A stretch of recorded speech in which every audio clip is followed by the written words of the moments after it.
Hey guys, it's Rupi here. So today I want to show you what happens to the water when you actually boil it. So we're going to do a little experiment where we're going to take some pH 9.5 water and we're actually going to heat it up, and then we're going to test it again and see what the pH is after the boiling. Okay, come to my kitchen. Okay, so here we are at the machine. We're just going to put the machine on.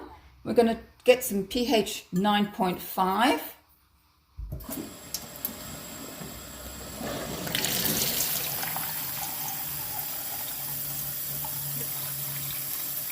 Okay, and what we're going to do is we're going to put a little bit of this into a glass and we're just going to test the water. And here are some pH drops, and it should be a nice dark purple color, and that's pH 9.5, and that's got a nice purple darkish color there, so that's good. And what we're going to do now is we're going to go and boil this water. Okay, so here we are. We're going to pop this into the microwave and we're going to heat it up. 1 minute. Okay, we'll come back in a minute. Okay, let's get it out. It's all done.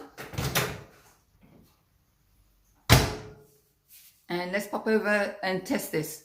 Come with me. Okay, so here we are back with the hot water, the heated up pH 9.5. Now, I don't know if you can see, I'll bring it up really close, but there's lots and lots of little bubbles here, and that is the hydrogen.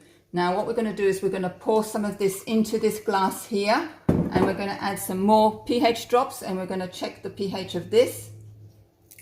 There we go. And let's give that a stir. And what we have, it's still pretty dark purple. Look at that. So even if you heat it up, it still keeps its pH pretty much like the other one. This is the one with the cold water. So the water before we heated it up. And then this is the one with after heating. So bring that up close. That's the heated one. And this is before heating. Amazing. Okay, make sure you give it a like, follow, and please subscribe and put your notifications on and follow for more. Thanks. Bye.